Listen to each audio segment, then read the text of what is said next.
សូមអនុមោទនាព្រះធម៌ជាបន្តនៅក្នុងបេដកលេខ15គ្នាបទី187លុះព្រះមានព្រះភិក្ខត្រាស់យ៉ាងនេះហើយវាសេដ្ឋមាននប់និងភារទវាជៈមាននប់ក៏បានក្រាបបង្គំទូលព្រះមានព្រះភិក្ខ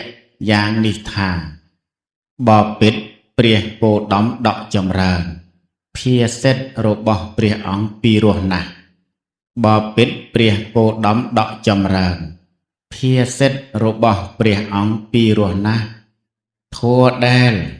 ព្រះអង្គទ្រង់ត្រាស់សម្ដែងហើយដោយអនេកបរិយាយយ៉ាងនេះភ្លឺច្បាស់ណាស់បពិតព្រះអង្គដកចម្រើនគួរនីដូចជាមនុស្សចាប់របស់ដែលប្រកាប់ចុះឲ្យផ្ងាឡើងបានពុំនោះសោតដូចជាមនុស្សបើកបង្ហាញរបស់ដែលគេលាក់បិទបាំងពុំនោះសោតដូចជាមនុស្សប្រាប់ផ្លូវដល់អ្នកវង្វេងផ្លូវឬក៏ដូចជាមនុស្សកាន់ប្រទីបត្រូលបំភ្លឺក្នុងទីងងឹតដោយគិតថាពួកមនុស្សមានចក្ខុមើលឃើញនៅរូបទាំងឡាយបានយើងទាំងឡាយនោះសូមដល់នៅព្រះគោតមដកចម្រើនផងព្រះធម៌ផងព្រះសង្ឃផងជាទីពឹងជាទីរលឹកចាប់ដើមតាំងពីថ្ងៃនេះទៅសូមព្រះគោតមដកចម្រើនទ្រង់ជ្រាបនៅយើងខ្ញុំទាំងឡាយថាជាឧបាសកដល់នៅសរណគមស្មើដោយជីវិតចប់ទេវិជ្ជសូត្រទី13តែត្រឹមប៉ុណ្ណេះសូមអនុមោទនាធម្មទានរមែងឈ្នះអស់នៅទានទាំងពួងតណ្ហខយោសាពទុក្ខំជីនាតិការអស់ទៅនៃតណ្ហាឈ្នះអស់ទុក្ខទាំងពួងចម្រើនពរ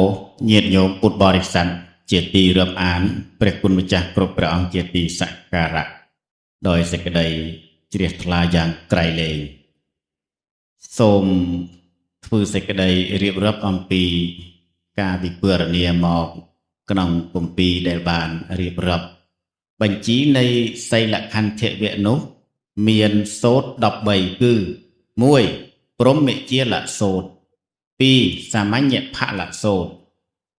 3. អំពដ្ឋសូត្រ 4. សនតិនដៈសូត្រ 5. គោដតិនតសូត្រ 6. មហាលិសូត្រ 7. ជាលិយសូត្រ 8. មហាសីហនាទសូត្រ 9. ពោធបាទសូត្រ 10. សុភសូត្រ 11. កេវត្តសូត្រ